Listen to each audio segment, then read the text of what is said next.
Proceeding to the launch bay, idiot.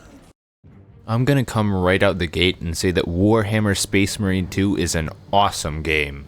In terms of story, you play as a guy in crazy armor, leading a squad of guys in crazy armor, all fighting a race of monsters, controlled by a hive mind.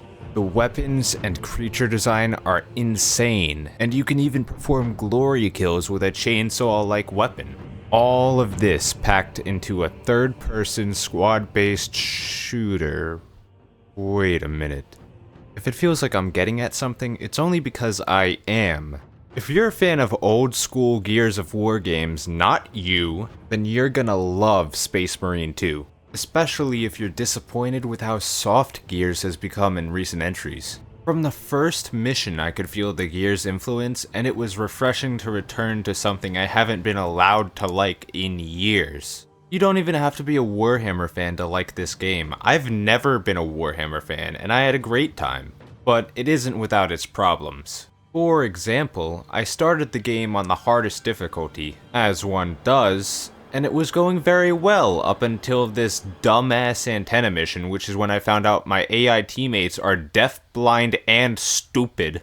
After about 7 million tries, I decided to stream it to my friend who's already beaten the game on normal. He takes one look, he goes, "Oh, that's one of the easy missions." So I went back and I restarted the game on veteran, which is apparently the intended difficulty. If only I knew how to read a few hours ago. Now, lowering the difficulty in any game may make me feel like a bitch, but playing on Angel of Death makes me want to jump out of a window, so veteran it is.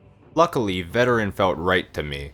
Hard enough to challenge me, but not so hard that it makes me want to throw my Xbox hard into a wall. The guns in this game, I'll say it again, are sick as fuck, which is really good because in this game there's usually about 1 million enemies on screen at a time. The chainsword is badass too. It's so satisfying to finally beat a difficult enemy and then just rip them apart. Fuck that guy.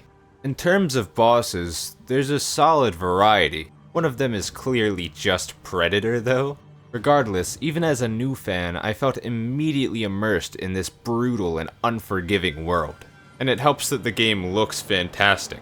And even though there's only 6 main story missions, each mission in this game is like 4 missions in any other game.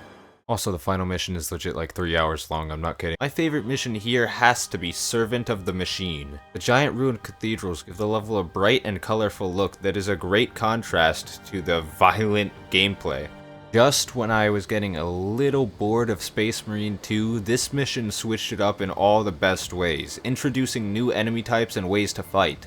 This is how you get a player's interest and keep it.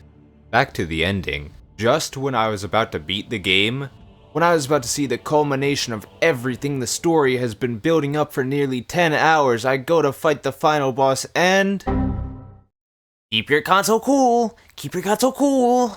For your fucking information, my Xbox is very well ventilated and in a great spot.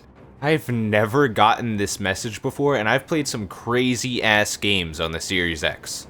Fuck, Microsoft, why is your $500 console unable to play the game I paid for?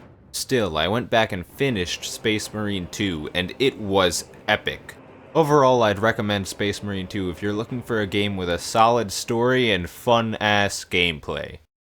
Okay, I'm gonna go eat pizza now. Bye.